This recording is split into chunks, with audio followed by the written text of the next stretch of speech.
सांध्यकालीन कक्षा में मैं विकास कुमार उपाध्याय आपका स्वागत करता हूं।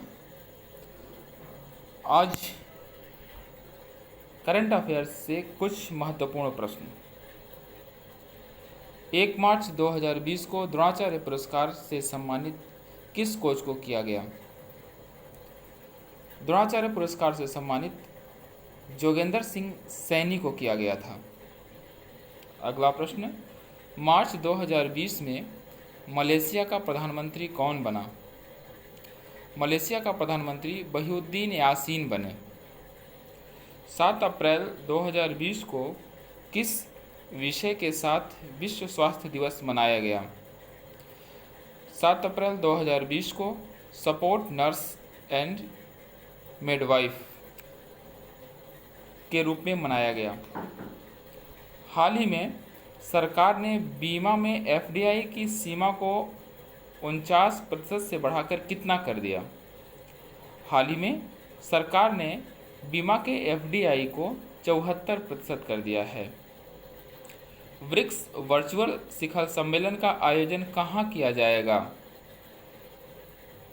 ब्रिक्स वर्चुअल शिखर सम्मेलन का अगला आयोजन भारतवर्ष में किया जाएगा। राष्ट्रीय शिक्षा नीति में छात्रों के प्रगति के मूल्यांकन के लिए एक निर्धारक निकाय के रूप में केंद्र खोला गया, उसका क्या नाम? परख नाम रखा जाएगा। परख इसलिए भी रखा जाएगा क्योंकि यह एक राष्ट्रीय आकलन केंद्र होगा। अभी तक जो मूल्यांकन केंद्र खोला गया है संचालित नहीं हुआ है। अगला, शिक्षा नीति के तहत उच्च शिक्षा में कितनी नई सीटें जोड़ी जाएंगी?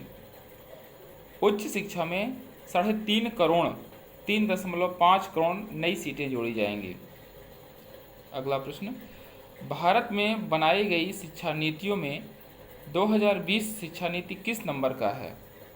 भारत में जितनी भी शिक्षा नीति बनी है अब तक स्वतंत्रता के बाद, उनमें से नई शिक्षा नीति 2020 तीसरे नंबर की होगी। पहली शिक्षा नीति 1968 में आई, दूसरी शिक्षा नीति 1986 में और तीसरी शिक्षा नीति 1920 में आई। अगला प्रश्न, मानव संसाधन विकास मंत्रालय का नाम बदलकर क्या रखा गया है? उत्तर होगा शिक्षा मंत्रालय। जुलाई 2020 को मानव संसाधन विकास मंत्री रमेश पोखरियाल निशंक ने किस नीति की घोषणा की? शिक्षा नीति 2020 की घोषणा की। भारत में कौन सा ऐसा प्रांत है जहां पर कोविड-19 का एक भी केस सामने नहीं आया है? उत्तर होगा भारत में लक्षद्वीप में कोविड-19 का अब तक कोई भी केस सामने नहीं आया है। अंतिम प्रश्न, नरेंद्र मोदी ने जनता कर्फ्यू लगाने की अपील किस तिथि को की?